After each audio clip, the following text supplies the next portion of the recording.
Bien, bonjour et merci d'être venu pour la 6e édition du Festival Les Couleurs du Cours. Donc, je vais demander au président, au parrain, de venir nous retrouver.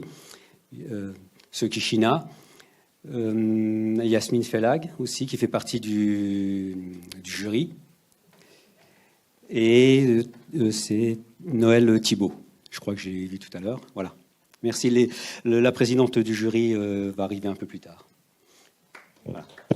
Donc, je demande de les applaudir. Si vous voulez dire un mot. Merci. Je vais essayer de ne pas être très très long. Juste dire, je suis hyper content d'être là aujourd'hui. J'aime énormément ce genre d'ambiance. J'aime ces rencontres. J'aime beaucoup ces festivals. Et je tiens à remercier déjà Faisceau Convergent et tous ceux qui m'ont en tout cas fait confiance pour voilà, ce rôle de parrain sur cette édition. Merci beaucoup.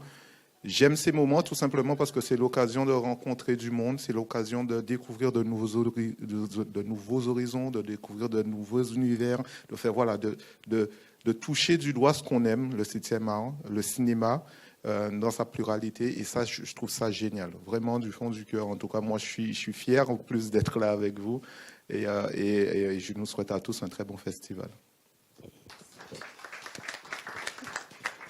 Bonjour à tous, je m'appelle Yasmine Felag et je suis monteuse et jury cette année pour le festival Les Couleurs du Cours, pour lequel j'avais réalisé des interviews grâce à Madame Bénédicte il y a 2 ans. Et je suis aussi très fière de faire partie du jury cette année. Bonjour à toutes et tous, moi c'est Thibault Noël et je travaille dans la territoriale, dans le développement social en Seine-Saint-Denis, à Sevran, et je suis aussi membre de l'Observatoire de la diversité culturelle, une asso qui œuvre pour promouvoir des programmes culturels assez diversifiés. C'est à ce titre que je suis membre du jury aujourd'hui. Et pareil, je suis très heureux d'être présent et de découvrir des œuvres cinématographiques qui vont faire réfléchir, qui vont nous réunir pendant ces 2 jours.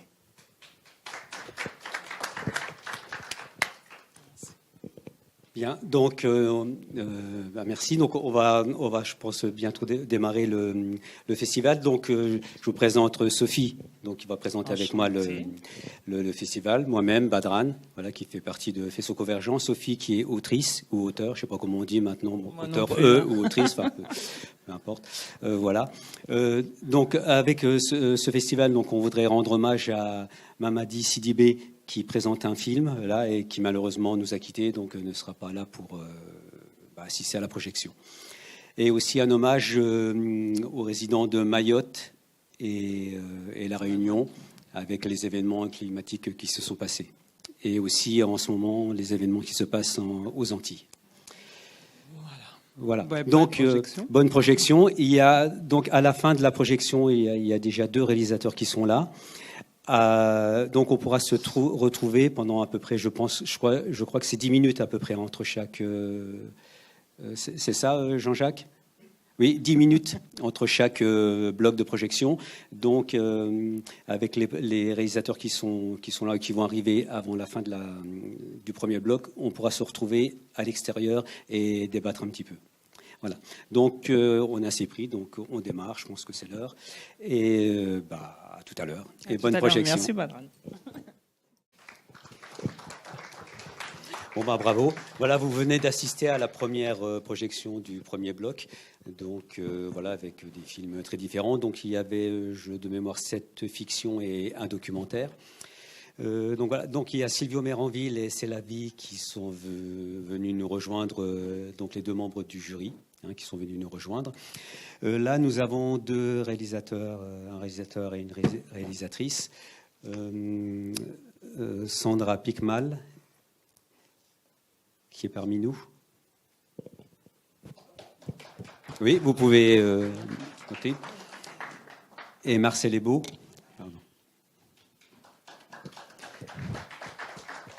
Donc, Sandra Picmal, donc réalisatrice de Elle vole, le premier film, et Marcel Ebeau, Belle journée, le 2e film. Donc voilà, si vous voulez, on peut échanger un petit peu. Donc on a une dizaine de minutes. Donc voilà.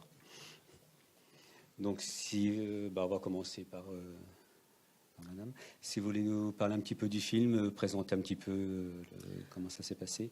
Alors, c'est un film qui a été fait dans le cadre d'un concours, donc qui a été fait en une semaine, en fait. J'ai eu un petit peu de temps avant pour écrire le scénario, et le thème du concours, c'était sport et handicap.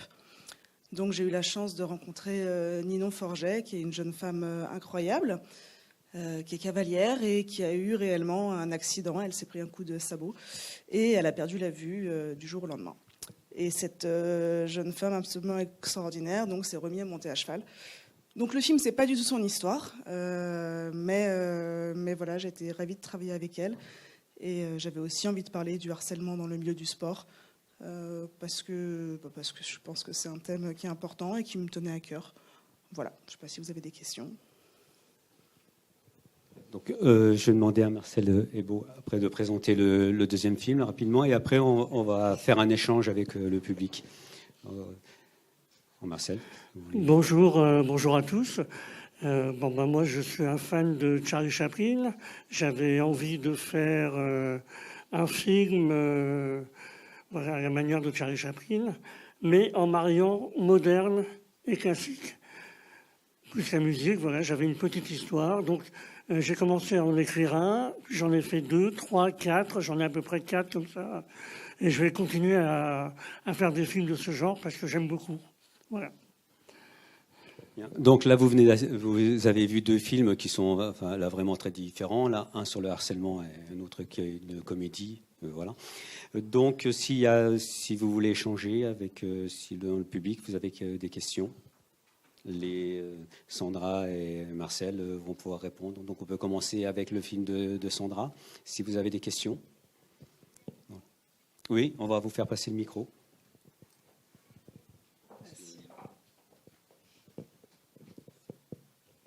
Merci beaucoup, Bénédicte Alba-Les-Rives, un partenaire de Faisceau Convergent. En tout cas, bravo pour votre court-métrage. J'ai trouvé qu'il était extrêmement original et on ne s'attendait pas du tout à la chute, sans mauvais jeu de mots. Et effectivement, ce que je trouve vraiment intéressant, c'est d'avoir mélangé l'approche par le handicap. Donc, vous parliez du handicap, mais effectivement, le harcèlement dans le sport, qui concerne évidemment toutes les sportives et sportifs, mais plus particulièrement, effectivement, les personnes handicapées. Et je trouve que c'est extrêmement bien passé. C'était très beau, très bien filmé, très original, et on voit une progression. Bravo. Merci beaucoup, c'est très gentil.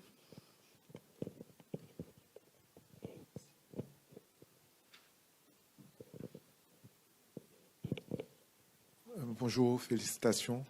J'ai beaucoup aimé. Une petite question. Qu'est-ce qui a été le plus compliqué sur le tournage? Parce que je pense que ce ne sont pas des éléments évidents, puisque vous avez travaillé aussi avec les animaux, au-delà de l'aspect de l'handicap. Donc je pense qu'il y avait pas mal d'éléments en tournage, en tout cas moi, qui, je pense, n'a pas été très évident. Et c'est une question... Alors, c'était mon premier film, en fait, sans filet. J'avais fait déjà un autre film en formation, mais là, c'était mon premier film. Et en plus, à faire en très peu de temps. Donc, en effet, ça a été beaucoup de contraintes. Le plus dur, ça a été le chien. Le chien de Ninon, qui est vraiment son chien d'aveugle. Et qui venait à peine d'être fini de former. Et il avait très peur de la caméra et notamment du drone. Et donc, il passait son temps à regarder la caméra, ce qui ne se fait pas. Et voilà, donc c'était assez rigolo. Et puis finalement, ça se voit pas tant que ça dans le film. Et puis, de diriger Ninon, c'était son premier film. Elle avait jamais fait elle a fait que ce film-là d'ailleurs. Elle n'est pas du tout comédienne. Moi, c'est mon métier, comédienne. Donc, du coup, j'ai pu l'aider, la diriger, et elle s'en sort à merveille. Voilà. Merci. Bonjour. Encore bravo pour ce film qui m'a particulièrement touchée. J'ai adoré en fait le passage où vous mettez le noir avec les bruits de respiration, l'accélération du cœur, et on se met à la place en fait de Ninon qui ne voit rien pour le coup. Et c'était particulièrement aussi bien ficelé, d'amener aussi les mots qu'on peut avoir quand on est à part. Oh là là, elle a des super pouvoirs. Oui, on peut interchanger si elle a un petit copain. Enfin, c'était vraiment des choses qui interpellent, qui malheureusement se font encore. Et je trouvais ça très, très bien amené. Et pour le coup, c'était vraiment... Voilà, c'était juste pour vous dire bravo. Merci beaucoup. C'est rigolo parce que c'est noir, c'est vraiment ce qu'on appelle un choix de réalisateur. Et beaucoup de gens me disaient « Oh, mais non, enlève-les ».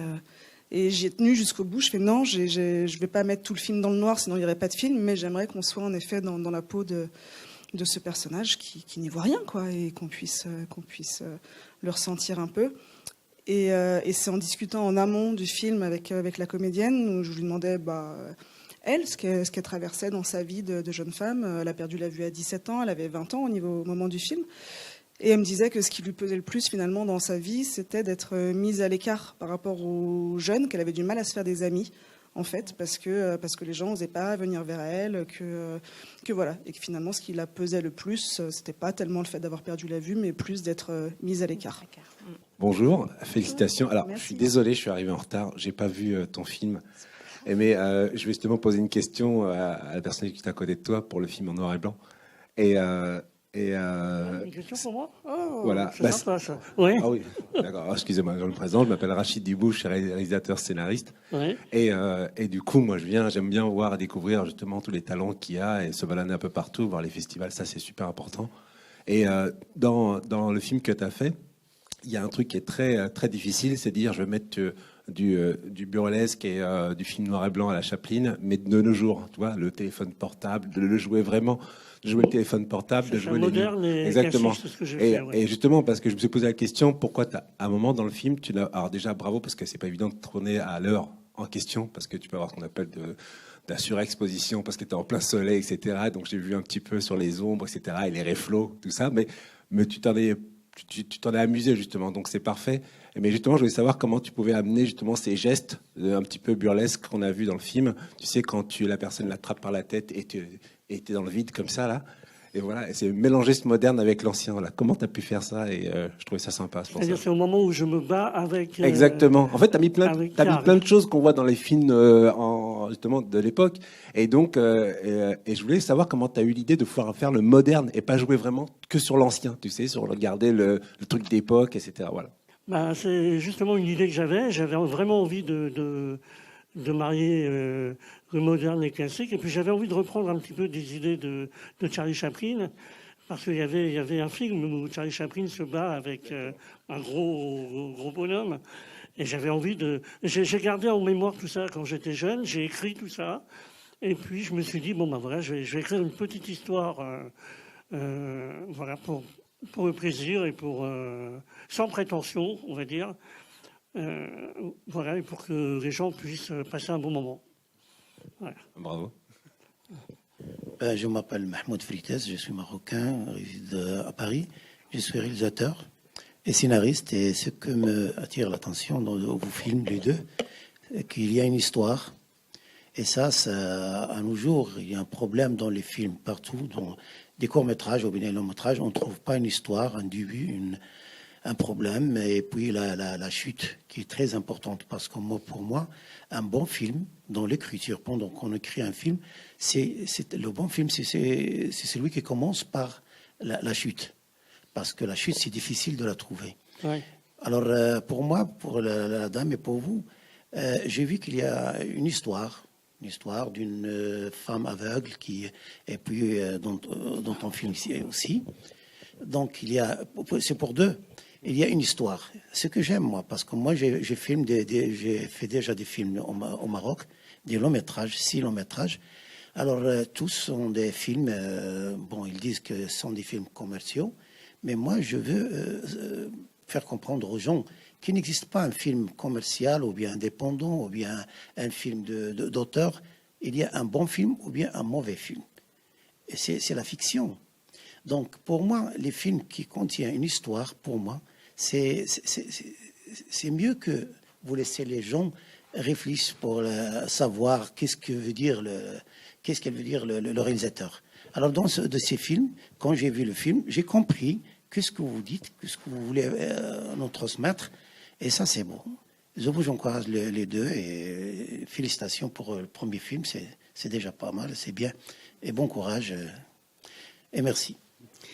Bien, merci, je vous remercie pour vos interventions. Donc on est assez limité par le temps, donc on va passer à la deuxième projection du deuxième bloc. Donc je vous rappelle que ces films, ce sont des films autoproduits, ce qui signifie que les réalisateurs et réalisatrices n'ont pas de boîte de production. Donc voilà, donc vous êtes débrouillés chacun à votre manière pour essayer de faire le film, et vous voyez que le résultat est quand même probant. Voilà, donc merci encore. On passe à la deuxième. On rappelle pour oui. la présidente du jury oui. présente, c'est Lavie et Silvio oui. qui sont présents dans la salle, et puis aussi Ngo, l'organisateur de Festico.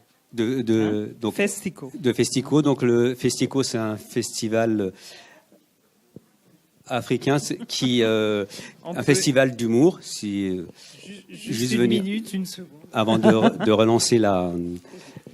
Ouais, c'est vrai que c'est de l'impro. Salut à tous. Je m'appelle Ngo, je suis cinéaste à la base, je travaille dans l'ONOA, je suis premier assistant réalisateur, je travaille partout en Afrique et je forme aussi pour Canal+. J'ai créé un festival de films comiques, c'est l'unique en Afrique, qui s'appelle Festico, festival des images comiques, mais en fait c'est un festival de films d'humour et de comédie. Et comme on a beaucoup d'abonnés dans beaucoup de pays, nous avons décidé de nous approcher de nos abonnés et nous avons créé un concept qu'on appelle les mini-festivals. Ça veut dire on va dans une ville comme à Paris, on fait un mini festico à Paris d'une demi-journée. On fait au Québec, au Mali, partout au Tchad, à Paris. Et à Paris, ça sera la deuxième édition qui se tiendra le 15 mars au cinéma L'Archipel dans le 10e. Donc l'entrée libre et gratuite. Et vous pouvez venir regarder un très bon film comique africain, guyanais, et assister aussi aux projections de masterclass et autres. C'est la Vignoue sera la maîtresse des cérémonies parce que nos éditions sont animées par les humoristes. Nos festivals doivent être très joyeux et très très jovial. Merci. Donc vous êtes tous invités et venez avec tout le monde. Thank you very much. Merci. Donc, merci. C'est Lavie et Silvio Méranville, donc qui font partie du jury. D'accord, bonjour, c'est un plaisir d'être avec vous. Désolé pour le petit retard, c'est gros retard. Mais j'ai essayé de rattraper. On a aussi eu beaucoup de plaisir à visionner les films, les différents films que vous avez vus aujourd'hui. Et on sait que vous allez vraiment vous régaler pendant la durée de ce festival. Merci d'être là et bon festival. Voilà. Et à tout à l'heure. On va reprendre le cours et vous, bon courage pour sélectionner les films. Ça ne sera pas facile. Travail. Juste dire que voilà, j'ai beaucoup apprécié son film et pour la petite histoire, j'ai aussi réalisé un court-métrage un peu dans le même style. Hein, et en voyant son film, je me suis dit, je vois vers quoi j'aurais dû me tendre un peu plus parce que voilà, entre la musique et puis l'humour qu'il a pu ajouter au film, j'ai trouvé ça vraiment très très bien fait. Moi, je sais pas, peut-être qu'il est déjà parti, mais en tout cas, c'était important. Je voulais prendre la parole après, mais je veux pas trop monopoliser non plus le temps. En tout cas, bravo à lui. Bon, eh bien voilà, vous venez d'assister à la deuxième partie de projection de la compétition. Là, je vais demander aux réalisatrices et réalisateurs qui sont ici et membres de l'équipe de film de venir me rejoindre. Donc il y a Eva Poirier et Charles Ritter. Donc je vais vous demander donc chacun de parler du film rapidement, puis après on fera un échange. Vous présenter comment vous l'avez tourné, pour quelles raisons. Alors du coup, moi je suis la réalisatrice de Un temps pour soi. Donc le documentaire sur le collectif Pourquoi pas nous. Donc il y a les femmes de Pourquoi pas nous qui sont là. En fait, elles n'ont pas pu voir le film. Elles sont venues un petit peu. Enfin, il y a eu un petit souci au niveau des horaires. Et voilà. Donc je tiens à m'excuser parce que c'était une façon pour vous de le voir sur grand écran. Bon, il y aura d'autres occasions de le voir, mais voilà, je tiens à m'excuser pour vous.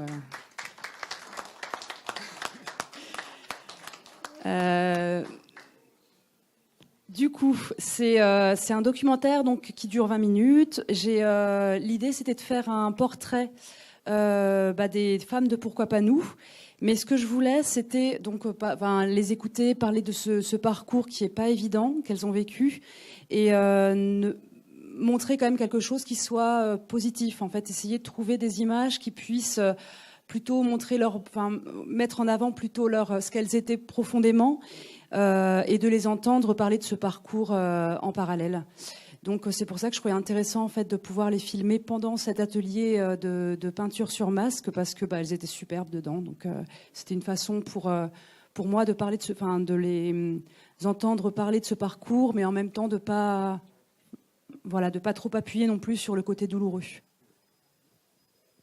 Merci. Donc Charles, si tu veux parler de ton film. Oui, bravo pour ton film, c'est vraiment magnifique. C'est sans pathos et au moment tu mets le point sur des tas de choses. Enfin bon, bref, bravo. Oui, alors le mien, donc c'est La dignité perdue de Mademoiselle Julie. C'est l'adaptation de la pièce de Strindberg, enfin l'adaptation d'un tout petit passage.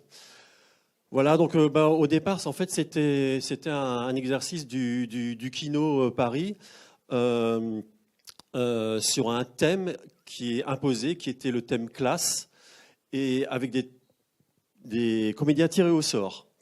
Voilà, je me suis dit, le classe, qu'est-ce que je vais pouvoir faire avec ça?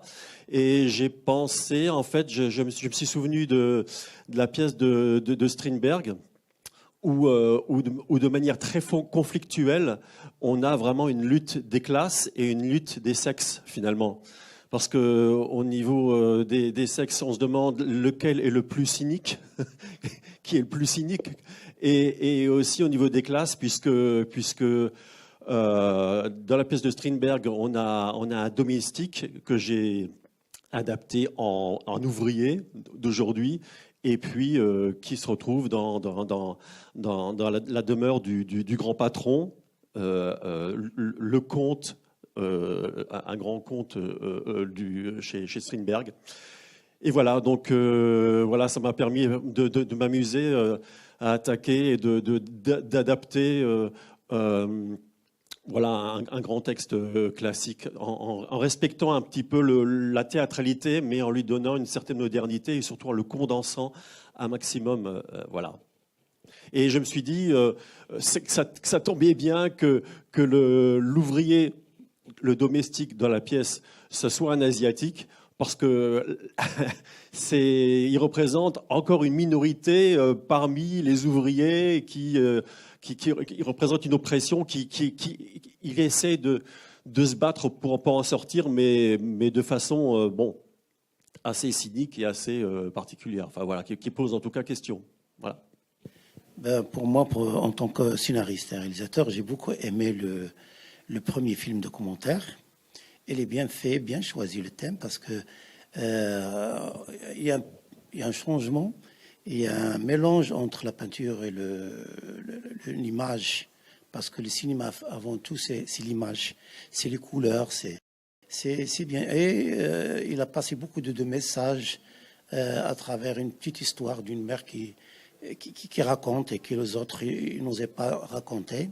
Mais j'ai bien saisi le truc et bravo, c'est un très beau film parce qu'on a besoin de changement. On a marre de sujets exploités ou c'est pas consommés.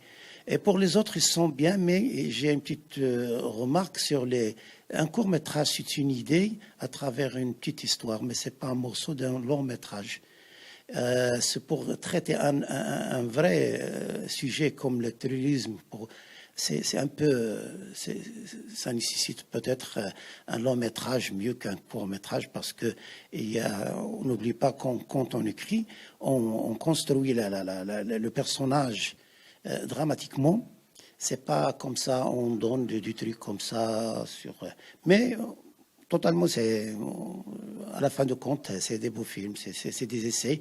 Mais j'ai une question à poser aux ceux qui ont fait un format, qui ont utilisé un format, je sais pas, un format TikTok, je sais pas, une petite, 4/3. Mais on a fini le 4/3. Ça fait mais c'est un choix. Les images carrées. Oui. Voilà. Je me demande s'il peut m'expliquer pourquoi il a choisi, au lieu de choisir 2,35 ou bien 2,70 le cinéma. A few moments later. Qu'on voit toujours dans les cinémas, il y a des formats qui sont acceptés, mais j'ai pas pu comprendre pourquoi il a choisi cette format. C'est tout. Voilà. Oui, là on n'a pas le réalisateur ou l'équipe, mais en fait le format c'est comme un petit peu le sujet. Ça c'est le réalisateur, je pense, qui décide de tourner en cinémascope, en 4/3, voilà. Mais le format, c'est pas toujours forcément le 16-9 ou le 2-35. Hein. Le choix du format, c'est un vrai choix de mise en scène. Moi, j'ai fait du 2-35, du 16-9. Là, c'est du 4/3. Le prochain, il est en format carré parce que le sujet s'y prête. Le format, c'est un choix de mise en scène. C'est comme choisir le noir et blanc ou pas. Donc là, pour moi, le 4/3, c'était une évidence parce que je voulais enfermer doublement les deux personnages dans leur salle de bain et dans leur déterminisme social, finalement. Voilà, je les enferme dans le cadre encore plus avec du 4/3, voilà, dans leurs conditions sociales. Voilà.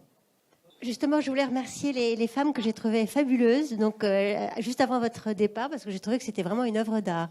Effectivement, votre documentaire et leur masque et les photos que vous avez prises et le petit fascicule que vous avez fait, j'ai trouvé ça formidable. Donc, je voulais vraiment vous remercier et était très, très réussi, votre documentaire. Bravo. Et je dois te dire que votre court-métrage classique avec Strindberg, qui passait juste après le court-métrage Coup de poing sur le terrorisme, ça faisait un tel décalage que du coup, je pense qu'il n'était pas suffisamment mis en... Enfin, c'était le hasard, si vous voulez. On passait d'un tel extrême, si vous voulez, que du coup, on se remettait finalement du court-métrage avant. Mais en tout cas, chapeau pour la synthèse de Strindberg. Bravo déjà pour vos 2 films. Bravo, félicitations. Le film documentaire, il est vraiment incroyable parce que d'être de rentrer à l'intérieur comme ça de vie personnelle, se faire accepter, avoir les gens qui ont un échange. Et je trouvais l'idée hyper intéressante de mettre la voix off sans les visages. C'est super parce que ça donne une envie, ça donne vraiment quelque chose d'intime. Et après, on peut partager. Et on peut se dire, ça peut être une autre maman, quelqu'un d'autre, ça peut être même un homme. Parce qu'il y a un côté femme, il y a le côté patriarcat qu'on aurait pu voir aussi. Parce qu'on pense à tous ces moments qui passent aussi de l'autre côté en prison, etc. Et cet échappatoire et ce mouvement qu'ils ont fabriqué, même leur association, elle est très très forte. Donc bravo déjà pour cet axe, parce que je trouvais hyper intéressant de garder cette voix off, vraiment sans visage. Et ça, c'est quelque chose que je voudrais vous dire, c'est très très important. Et le film en 4/3, alors je reviens sur le format, c'est très important. Le 4/3, il est très très bien, parce que c'est le 4/3, c'est un format Instagram en ce moment qui marche très très bien. Donc déjà de base,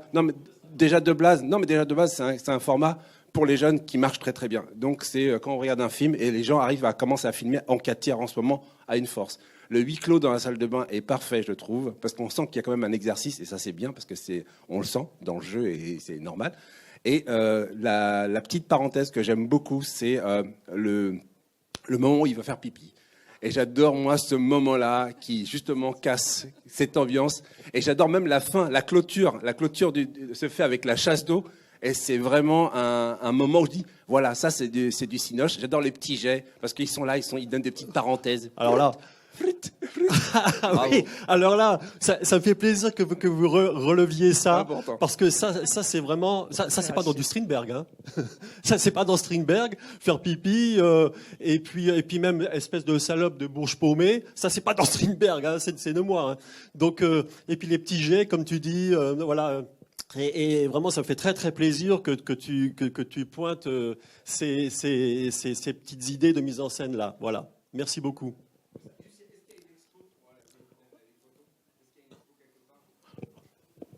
Alors non, parce qu'en fait, de base, c'est une expérience qui doit être vécue de façon personnelle et intime en fait pour elles. Alors en fait, vous avez gardé les femmes en fait chacune ont gardé un petit carnet qu'elles ont fait. Elles ont les photos effectivement en grand format pour elles.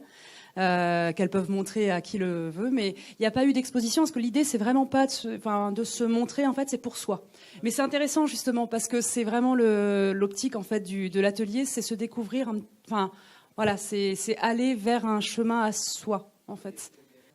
Quand elle se maquille, justement, il y a ce moment, on se relâche. Et c'est un moment qui est juste incroyable. J'aurais même voulu que tu fasses encore plus de close-up, vraiment des trucs serrés, parce que vraiment, à un moment, il y a cette délivrance. On les voit au départ. peut-être au départ, c'est peut-être pas sérieux ou c'est peut-être un peu maladroit. Puis après, il y a un mouvement qui devient vachement plus professionnel. Il y a un truc, il y a quelque chose.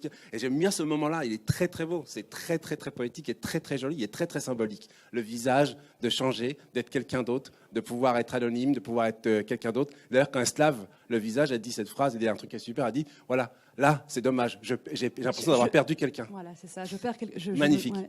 Magnifique. On pourrait même écrire tout ce qu'elles disent dans le documentaire, parce qu'on a envie de le lire, en fait. C'est très bon. En fait, du coup, je l'avais enregistré au départ. On avait commencé par faire des interviews. Shafia, je ne sais pas si tu te rappelles, c'était ici qu'on les a fait, les interviews. En fait, c'est super drôle parce que par hasard, on a fait quelques interviews ici, dans ce lieu, au centre Matisse. Mais dans l'optique de ne pas les montrer plus tard. Et après, en fait, au fur et à mesure, j'ai préféré enregistrer en sonore. Parce qu'en fait, il y avait une conversation qui se faisait, que c'était plus simple, en fait. Enfin, il y a une confidence qui se faisait davantage, en fait, qu'avec la caméra, en plus, je voulais pas garder les images, donc c'était plus intéressant, en fait, d'avoir vraiment que le son. Et en fait, on pouvait plus discuter. Donc, au départ, j'ai commencé par les interviews. Et puis après, c'était plus du sonore. Et c'est aussi pour ça que, du coup, même dans la façon, le récit quand elle se raconte, il y a des choses qui sont vraiment super belles, en fait. Il y a plein de... J'avais beaucoup de matière, en fait, sur le montage. Bravo, bravo. Merci. C'est bon, on va rejoindre. Juste pour l'anecdote, la pièce de Strindberg, tout se passe dans une cuisine. Voilà. Et puis moi, je voulais garder le côté enfermé dans une pièce. Mais le parti pris, c'est que je voulais faire ça dans une salle de bain. Donc j'ai eu beaucoup de mal à trouver une superbe salle de bain, mais parce que le salle de bain, c'est un lieu intimiste par référence, quoi, où il peut se passer plein de choses, surtout dans un contexte de rendez-vous foireux, amoureux foireux, quoi. Donc la salle de bain, c'était mon obsession dès le départ, trouver une belle salle de bain. Juste pour l'anecdote.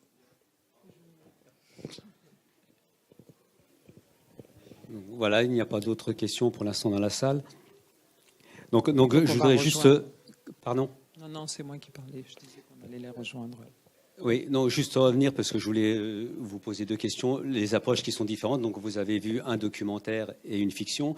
Donc les approches peuvent être différentes. Donc là, Charles, tu en as parlé un petit peu, de trouver un lieu, des comédiens. Et là, pour Eva, pour votre documentaire, là, comment vous avez fait l'approche avec les...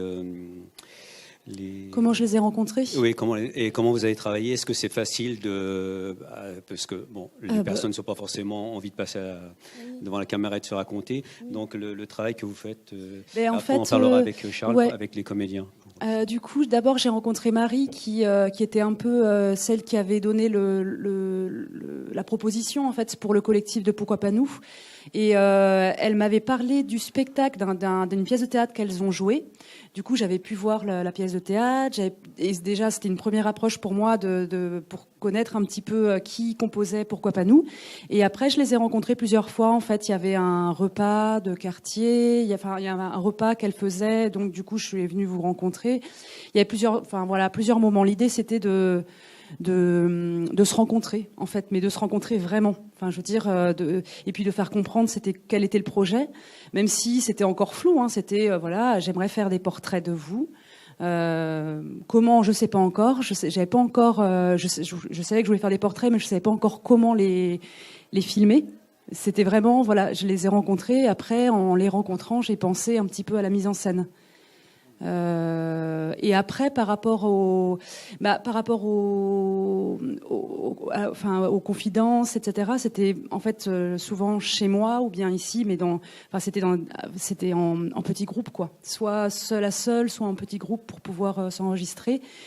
Et puis effectivement, il y avait quelques personnes qui voulaient pas être filmées, enfin qui voulaient bien être filmées, mais pas que ce soit lié forcément à leur vécu, à leur parcours. Et donc, du coup, c'est aussi cette idée-là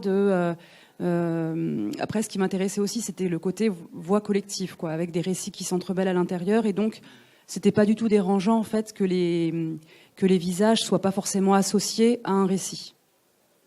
puisque l'idée, c'était justement le principe du groupe de pourquoi pas nous, de s'entraider et de sortir ensemble, en fait, de ce vécu qui n'est pas toujours évident, quoi. Et justement, donc après, pour la restitution du film, est-ce que vous avez vu avec les intervenantes pour savoir s'il y a des images qui peuvent déranger, être coupées ou, voilà. Vous avez vu le film et je vous ai demandé en fait s'il y avait des soucis, mais je crois pas qu'il y avait de problème a priori. Ils ont fait confiance. Non, si jamais il y avait eu des images qui étaient effectivement, mais je savais. Enfin, après, comme l'idée c'était vraiment de montrer quelque chose de beau pendant l'atelier, bon, je savais qu'il y aurait pas trop de problèmes. Après, c'était plus par rapport au récit, mais voilà, il y aurait. Mais bon, a priori. Ouais, enfin après, oui, c'est vrai que du coup, il y a c'est important effectivement dans un documentaire, on travaille vraiment avec nos vies, quoi, en fait. Donc du coup, effectivement, on peut pas tricher, on peut pas jouer avec. Enfin, c'est hyper important en fait, qu'il y ait un respect mutuel. Mais bon, ça se travaille, quoi. Enfin, c'est. Bien le bonsoir à tous et à tous. Moi, je voulais seulement dire que Madame Eva, notre réalisatrice, a su prendre de nous le meilleur. Elle nous a donné énormément confiance en nous. On s'est rencontrés toutes dans les mêmes conditions, mais on a pu penser à soi et être à un moment heureuse, changer de tête, entrer dans une autre, ressortir, se retrouver. Mais nous-mêmes, ça nous a fait énormément de bien. Et je suis ravie et je suis prête à me réaventurer de nouveau avec Eva, parce que je l'aime beaucoup, c'est une personne merveilleuse pour nous et moi je la remercie jamais assez. Et je vous remercie de m'avoir écouté. Je peux qualifier Eva de tout mon cœur. C'est une personne qui peut être plutôt psychiatre parce qu'elle a su nous soutenir et on l'a beaucoup aimée. Et le moment qu'on avait des rendez-vous avec elle quelques dimanches, on l'attendait impatiemment le jour de masque. Question un petit peu peut-être intime. Est-ce que ça a changé quelque chose dans votre vie ? Bien sûr que oui, ça nous a donné beaucoup. Ça fait de nous quelqu'un d'un peu artiste. Et puis, moi, j'aimais beaucoup la chanson qui Mon ami la rose. Et je la chantonnais souvent. Et suis sur cette scène-là, au pied de ce monsieur, n'est-ce pas ? Elle était face à moi, Eva, et puis je lui avais chantonné un peu. Je savais pas que j'étais filmée pour être tournée après devant d'autres personnes. Et puis beaucoup d'autres, quand la projection de film a été faite, beaucoup de personnes m'ont répété, pouvez-vous me refaire la même geste de mes sourcils ? Chacun de nous tous, sur Créature sur Terre, on a un gestuel, même si on fait partie de la même origine ou race, un gestuel à soi, et va sortir tout de moi. Et moi, je suis ravie de partir en laissant que le meilleur de moi. Je suis heureuse d'avoir connu Eva et d'avoir tourné dans ma vie. Merci. Voilà, merci. Bonsoir tout le monde. Écoutez, je vais rajouter un petit mot. C'est-à-dire, au départ, on était très sceptiques, un peu, je dirais pour ma part, un peu sauvage, pas avoir envie de faire confiance à quelqu'un qu'on ne connaît pas. Et Eva a su nous apprivoiser, c'est ça ? Apprivoiser, pardon. Et donc, du coup, moi, l'impact du film, c'est que quand on a pu voir le film, on dédramatise un peu parce qu'on se dit, on n'est pas coupable de tout ce qui nous arrive. Et puis, en fin de compte, on dédramatise la situation. Et en fait, pour ma part, mon fils, il a pu voir le film. Et il s'est rendu compte, en tant que maman, ce que j'ai pu affronter et vivre avec lui. Et aujourd'hui, c'est un homme. Il a eu ses 23 ans au mois de février. Il est différent. Et il n'y a pas un jour où il essaie pas de me rassurer en me disant « Maman, je t'aime », être toujours là à me rassurer, à m'envoyer un petit message au quotidien. Et nos liens sont encore plus forts qu'avant. Et vraiment, le film a eu son impact au niveau de nous toutes et au niveau de nos enfants. Enfin, tous, ils ont pu voir le film. et se sont rendus compte de ce qu'on a pu vivre. Et malgré tout, on est toujours là à leur côté et on se bat en tant que maman pour continuer à sortir le meilleur de nos enfants. Voilà. Qu'est-ce qui fait dans la réalisation de ce film, vous avez parlé un petit peu effectivement du dialogue, de l'échange que vous avez pu avoir avec la réalisatrice évidemment, mais qu'est-ce qui fait que tout ça, qu'est-ce qui fait que ça a eu autant d'impact? Quelle est l'alchimie qui s'est produite? Est-ce que c'est le fait de se confier? Est-ce que c'est le fait d'être filmé? Est-ce que c'est le fait d'avoir un échange, d'avoir eu un échange avec les réalisateurs? Qu'est-ce qui s'est passé réellement? Quelle est la nature de cette alchimie? L'alchimie, c'est que je pense qu'Eva a su trouver les bons mots, le bon comportement, le bon timing pour qu'on puisse se livrer à elle, pour qu'on puisse se sentir en confiance et se dire, bon ben ma foi, pourquoi garder ça pour nous? Et puis si ça peut profiter à d'autres, parce que finalement le film il a eu beaucoup d'impact, il a déjà été programmé à plusieurs endroits et visiblement dans toute la France il y a des femmes et des mères qui vivent les mêmes choses que nous, et si ça peut leur apporter un petit plus, tant qu'à faire, on aura été quelque part, voilà, nos témoignages auront été utiles, voilà. Merci beaucoup. Enfin, ça nous a apporté énormément. Je trouve qu'en Eva est quelque part une très très bonne réalisatrice qui a su faire de nous, enfin, qui nous a soutenus comme un vrai médecin, spécialiste, psychiatre, je sais pas. Elle était silencieuse, mais elle était toute oui. Elle écoutait beaucoup. Donc, dans les images, elle a sorti le meilleur de nous. Elle a fait un genre de tamis magnifique. Je la remercie de nouveau. C'est super gentil, Chacha. Merci beaucoup. Merci. Je voulais juste rajouter que effectivement le film, en écho à ce que tu disais, Élise, en fait, il est montré pas mal en fait dans auprès d'autres mamans, notamment qui peuvent avoir le même parcours que vous en fait, ou auprès de centres sociaux par exemple, d'éducateurs, mais beaucoup aussi avec d'autres mamans en fait qui ont peut-être des enfants aussi qui ont eu des soucis avec la justice ou bien qui ont des mamans qui sont en situation de monoparentalité et en fait dans toute la France effectivement ce qui est intéressant c'est que on peut se retrouver en fait toujours dans une histoire en fait, c'est l'universalité quoi. Bon, merci pour vos interventions. C'était juste, je voulais mettre en parallèle le documentaire et la fiction, parce que là, on parle d'actrices et d'acteurs. Donc, d'un côté, dans le documentaire, les actrices et les acteurs jouent leur rôle, parlent d'eux-mêmes. Et dans la fiction, en fait, le résultat est le même. Au final, c'est pour avoir le même résultat. Donc, que les actrices soient en confiance, donnent le meilleur d'elles-mêmes, se mettent en scène. Et donc, si Charles, tu veux parler un petit peu, quand c'est de la fiction, les acteurs jouent un personnage, donc ont un rôle, et c'est une approche qui est différente, mais le final, on en revient à la finalité, c'est d'avoir un film qui se tienne et qui raconte une histoire. C'est des comédies de fiction, donc ils ont un texte et qui doivent pas lâcher parce que moi je suis derrière et donc je sais pas quoi, oui, il joue un personnage mais c'est vrai que moi je crois beaucoup aux lectures hein.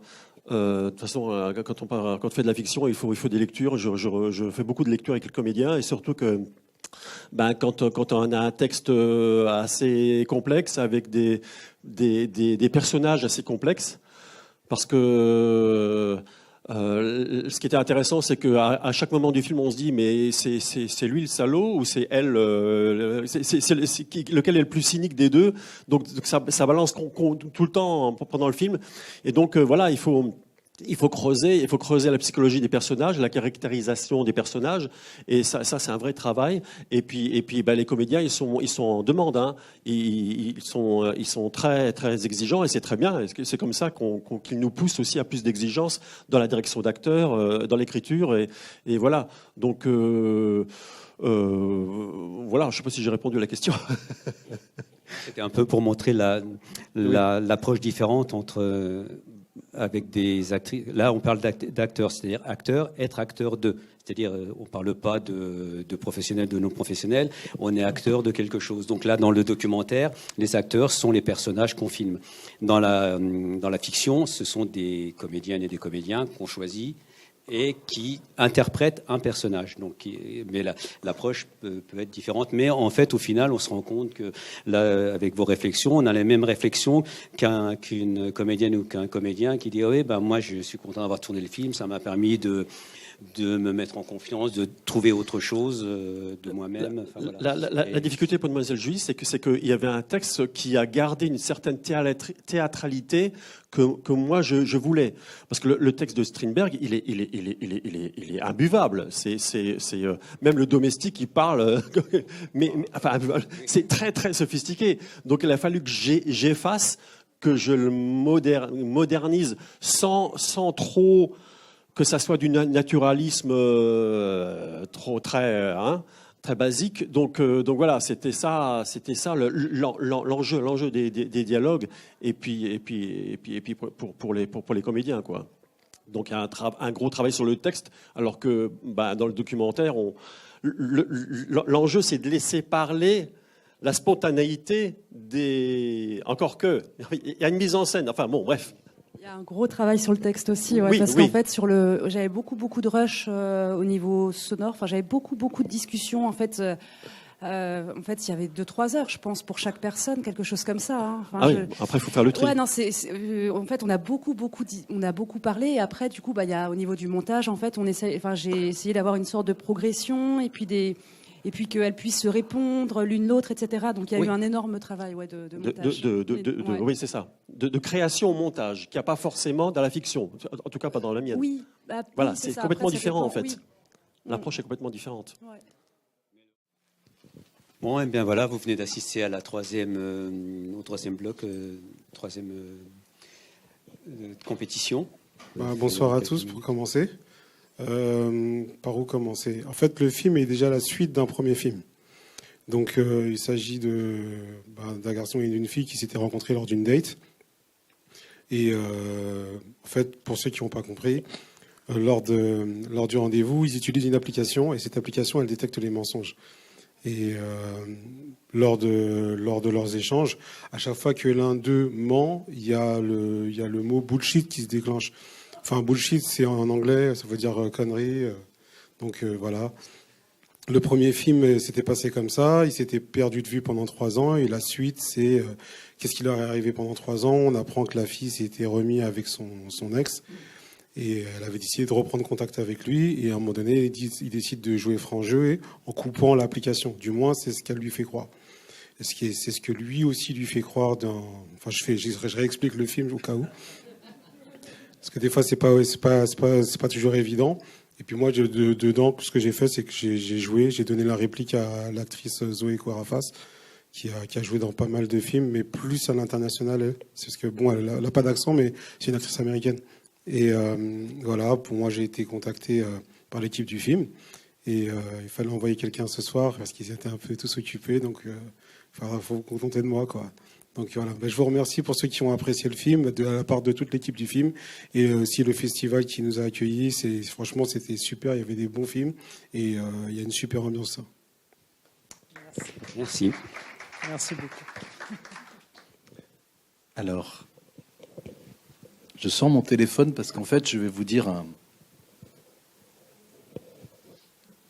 une bullshit. Non. Je suis en fait le professeur de cinéma de Luc Jossinet, qui a réalisé donc le film Dans l'ombre de Jin Shuai sur ce peintre chinois. Et c'est son film de fin d'études en 5e année. Donc il me l'a montré, c'était il y a 2 ans, et je l'ai félicité. Et quelques semaines après, j'ai pris de ses nouvelles, comme ça arrive, et il m'a dit qu'il avait laissé complètement tomber ce film, au sens qu'il considérait juste ça comme un film de fin d'études, point barre. Et je lui ai dit, mais le plus dur, c'était quand même de faire parler Jin Shuai, et puis c'est bête que ce film ne soit vu par personne. Et il n'en avait vraiment jamais pris conscience. Luc Jossinet, le réalisateur, c'est quelqu'un de très discret. Ce film a été montré dans une vingtaine de festivals dans le monde. On l'a traduit en anglais, etc. Et donc Luc est très ému de voir qu'il a suffi d'un conseil, c'est le mien mais ça aurait pu être celui de quelqu'un d'autre, a fait que maintenant il envisage sérieusement de continuer à faire du cinéma. Voilà, donc je vous lis son mot. Tout d'abord, je souhaite remercier toutes celles et ceux qui ont contribué à l'organisation du festival Les Couleurs du Cours. Je souhaite remercier toutes celles et ceux qui ont contribué à l'organisation du festival Les Couleurs du Cours, dont l'association Faisceau Convergent. Merci également au jury d'avoir sélectionné mon film et de permettre ainsi de mettre en lumière un sujet qui me tient particulièrement à cœur. En 2022, j'ai eu la chance de rencontrer Jin Shuai grâce à des connaissances communes. Jin Shuai est un artiste chinois qui a fui son pays d'origine pour vivre en France. Ses œuvres, peintures, sculptures, performances, traitent souvent des minorités opprimées et particulièrement de l'homosexualité en Chine. Lorsque j'ai vu ces œuvres pour la première fois, celles-ci m'ont tout de suite parlé. En effet, depuis toujours, les questions liées à l'orientation sexuelle jouent un rôle important dans mon travail artistique. Ayant moi-même vécu des difficultés liées à la discrimination et aux insultes haineuses, étant plus jeune, mettre en lumière ce sujet est devenu essentiel à mes yeux. Faire un projet avec lui m'est alors apparu comme une évidence. Comme Jin Shuai, de nombreuses personnes vivent dans l'ombre en raison des pressions sociales et familiales. Beaucoup sont forcés de se cacher, de mentir et de vivre une double vie, parfois pendant quelques années, parfois toute une vie. Lorsqu'on parle de violence envers les homosexuels, on évoque souvent les agressions physiques, mais les violences psychologiques causées par les pressions culturelles et sociales sont un aspect trop souvent négligé, car dans ce cas, la violence s'exerce dès la découverte de son homosexualité, et cela peut commencer très jeune. Malheureusement, Jin Shuai n'est qu'un exemple parmi tant d'autres à travers le monde. C'est pourquoi il me tient à cœur de donner une visibilité à ces réalités encore trop méconnues ou oubliées. À travers ce film, j'espère offrir la parole à ceux qui en sont privés. Merci de faire vivre cette histoire avec vous aujourd'hui. Merci à vous et bon film, Luc Jossinet. Voilà. Merci. Juste pour rebondir sur le film, comme dit monsieur, les films en fait sont faits pour être vus. Donc si on fait un film, peu importe si on fait un chef-d'œuvre ou qu'il soit raté, l'essentiel c'est quand même de montrer le film. Voilà. Et donc le court-métrage n'est pas tellement visible puisqu'il n'a pratiquement pas de distribution. Donc ce sont les festivals qui souvent, ou des ciné-clubs qui montrent ces films. Donc voilà. Et donc les festivals du Couleur du Cours sont justement là pour mettre en avant les films de court-métrage. Voilà. Donc maintenant, si vous avez des questions sur les deux films avec les personnes qui sont là, donc on peut échanger.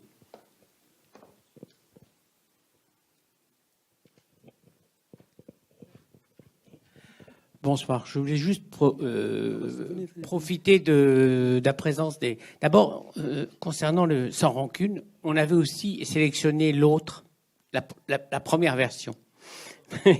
il y a 3 ans. On avait aussi sélectionné, le comité de sélection avait pris la première version. Et puis quand on a revu la seconde, on s'est dit, mais on l'a déjà vu. Puis en fin de compte, on a comparé les deux. Ça n'avait rien à voir. Donc, je trouve que le jeu d'acteur est superbe dans le travail que vous faites. Merci. Concernant le professeur de cinéma, alors là, je tiens à vous dire une chose, c'est que ce que vous venez de dire sur les films de fin d'études est quelque chose contre laquelle on se bat beaucoup, parce qu'il y a énormément de films de fin d'études qui ne sont absolument pas montrés. Nous, dans ce festival, très régulièrement, on montre des films réalisés par des écoles et réalisés aussi c'est des films de fin d'études ou des films d'atelier. Et je pense que les enseignants de cinéma doivent inciter de plus en plus les réalisatrices et réalisateurs à proposer des films dans leur festival, parce que les écoles n'y songent pas forcément, parce qu'elles n'ont peut-être pas une ligne budgétaire quand il faut faire des déplacements, etc. Mais je pense que ça doit faire partie du cursus de dire aux gens, quand ils font un film, c'est quoi? C'est ce qu'a dit Badran tout à l'heure. Un film, c'est fait pour être vu. Et nous, ça nous tient beaucoup à cœur dans les couleurs du cours de montrer des films de fin d'études, de montrer des films des jeunes. Et ce film-là en particulier, quand on l'a reçu, on l'a tout de suite souhaité le mettre dans les films, dans la sélection, parce que, en effet, le monde LGBT n'est pas que de la violence physique. Il y a aussi le problème dans l'entreprise, les problèmes dans les écoles, les problèmes dans les universités. Et ce n'est pas que dans les pays où l'homosexualité est interdite, où on peut balancer des homosexuels du haut d'une tour, mais c'est aussi dans les pays dits acceptant la diversité, et ce n'est pas toujours le cas non plus. Et ça, c'est une réalité dans le monde rural, par exemple, comme dans le monde citadin, et surtout dans l'entreprise. C'est pour ça que nous, on a sélectionné ce film, parce qu'en plus, il est superbement bien fait. Il a été tourné en une après-midi, en très peu de temps. Et moi, je pense que les étudiantes et les étudiants, il faut bien savoir ce qu'ils vivent. C'est-à-dire qu'aujourd'hui, la moindre école d'audiovisuel, c'est 9 000 € par an. Et vous pouvez aller à côté de Bordeaux, à côté de Tours, c'est pas juste le foncier parisien. Et je pense que quand un étudiant fait 5 ans à 9 000 €, c'est-à-dire 45 000 € par an, et qu'il a son diplôme, il devient, enfin moi je le vois en tant qu'enseignant, pas en tant que gestionnaire, ils sont lessivés, ils sont contents d'avoir leur diplôme et leurs parents sont contents que le prêt soit fini à rembourser. Et donc, mais je dis ça en blaguant légèrement, mais le simple fait qu'on soit arrivé au bout sans être en banqueroute fait que certains étudiants oublient que le film qu'ils ont réalisé a une valeur au-delà de leurs études. Et je parle d'un film de cinéma, mais ça pourrait être un projet musical ou un projet littéraire. Et je pense que c'est ça. Et ce jeune homme, Luc, que je n'ai eu qu'un an au cours, c'est un garçon brillant mais très discret. Et j'insiste vraiment sur le fait qu'il n'avait absolument pas envisagé de le montrer à quelqu'un d'autre que son professeur ou ses professeurs. Voilà. Et c'est bien que vous interpelliez là-dessus parce qu'il y a sûrement des talents cachés, voire un peu étouffés, parce qu'ils n'osent pas se présenter en public, c'est pas forcément évident. Donc, merci en tout cas, merci de l'avoir sélectionné. Une question ? Juste une dernière précision. Vous remarquerez que dans les films de court-métrage que nous présentons, et beaucoup dans les festivals de court-métrage, il y a beaucoup de femmes. Alors, dites à vos élèves féminines qu'elles ont le droit aussi de faire du long. Et que souvent, après, on ne les trouve plus dans le long. Et ça, la ségrégation machiste dans le cinéma, elle est encore plus apparente quand on voit le nombre de jeunes réalisatrices qui font du court extrêmement intéressant et qu'on ne retrouve plus dans les longs métrages. Ça, je vous le dis parce que c'est un discours que je tiens depuis quelque temps et que mes copines féministes me demandent toujours de répéter. Oui, et juste pour rebondir, il y a aussi le cas qui est aussi patent pour les comédiennes. Donc, passé 40 ans, ça y est. Donc, voilà. C'est des essais avec différents comédiens et comédiennes. Et puis, ça se joue généralement sur l'alchimie entre les deux comédiens. C'est-à-dire que moi, je ne la connaissais pas bien à l'époque. Je savais qu'elle avait plus d'expérience. Elle avait fait pas mal de films, donc j'étais un peu impressionné parce que généralement, on voit les bandes démos des personnes avec qui on travaille. Du moins, on va se renseigner. Quand j'ai regardé, je me suis dit, ah ouais mince, je ne sais pas trop comment je vais me positionner là-dessus. On va voir. Vu qu'elle avait plus d'expérience, ce que j'ai fait, c'est que je me suis permis de la contacter afin de voir si on pouvait faire ce qu'on appelle des italiennes. Les italiennes, c'est tout ce qui est dialogue. C'est comme des entraînements, quoi. C'est-à-dire, on va faire une italienne, on a ton texte, j'ai mon texte, et on le répète. Certains comédiens et comédiennes refusent. On dit non, j'ai pas le temps, on verra le jour du tournage et tout ça. J'ai eu de la chance, je suis tombé sur une actrice incroyable qui m'a dit, écoute, je suis sur Paris, on prend un café et on travaille. Parce que je savais qu'elle avait déjà beaucoup plus d'expérience que moi, donc il fallait que je me mette au niveau, quoi. Du coup, on a beaucoup travaillé, et puis ça a payé le jour du tournage parce que il pouvait y avoir des coupures, on pouvait reprendre n'importe quand, et on venait nous voir en disant mais comment vous avez fait? Et puis moi je leur ai dit mais on a énormément répété en fait. Donc pour mon cas à moi, c'est comme ça que ça s'est passé. Ensuite, comme il y a eu un premier film, ça a bien fonctionné et on a eu pas mal de retours justement sur justement les échanges qu'on avait. Donc on a encore retravaillé cet aspect-là sur le deuxième film. Et ça a encore fonctionné parce qu'on a été encore sélectionné dans différents festivals. Et voilà. Puis bon, je pense qu'il n'est pas trop tôt pour dire que suite au bon retour qu'on a eu, il y a un troisième et dernier film qui est en préparation pour clôturer un peu l'histoire. Et puis voilà, je pense avoir répondu, je pense. Oui, non, bah, c'est très bien. Donc juste, pour ceux qui connaissent pas trop les termes, l'italienne, en fait, c'est dire le texte, voilà, entre comédiens et comédiennes. Ouais, c'est juste une lecture rapide. C'est une lecture et répétitive. Il faut juste avoir la chance de tomber sur un collègue ou une collègue qui accepte de le faire. C'est-à-dire que des fois, c'est la personne. Il y a des comédiens qui préfèrent, pour des raisons qui leur sont propres, garder leur truc pour eux, et puis ensuite on voit le jour du tournage et tout ça. Si on a de la chance, on peut tomber sur quelqu'un qui accepte, et puis je pense que ça donne de très bons résultats. Et bon, justement, là, comme on est dans les festivals de couleurs du cours, je vais juste poser une question, comme vous êtes un peu coloré. Donc, est-ce que ça pose encore maintenant problème pour avoir des rôles, surtout au cinéma? Alors, est-ce que ça commence à bouger? Sincèrement, moi, j'arrive dans une période où ça bouge. Oui, ça commence. Donc, ça veut dire que je suis pas là depuis 30 ans. Quoi. J'ai commencé le métier il y a peut-être 10-15 ans, que ça, sérieusement. Et il y avait déjà un mouvement à ce niveau-là. Après, dans mon parcours, j'ai eu la chance de tomber sur des personnes qui étaient assez ouvertes d'esprit. C'est-à-dire que c'est vrai que, par exemple, pour un projet comme celui-là, dans le scénario, si on peut parler franchement, mon personnage n'est pas écrit, il ne me ressemble pas. C'est vraiment une fois qu'on a les deux, ils se sont dit, vous savez quoi, on va essayer, on va voir, etc. Et puis ça a fonctionné. Donc, au départ, peut-être que non. Puis aussi, on va dire la vérité. On n'est pas là lors des décisions. Il y a des gens qui vous reçoivent et ensuite ils prennent la décision au milieu de leur équipe de travail. Et après, vous êtes retenu, vous n'êtes pas retenu. Donc, je pourrais même pas vous dire que quand ça fonctionne pas, que c'est forcément lié à ça.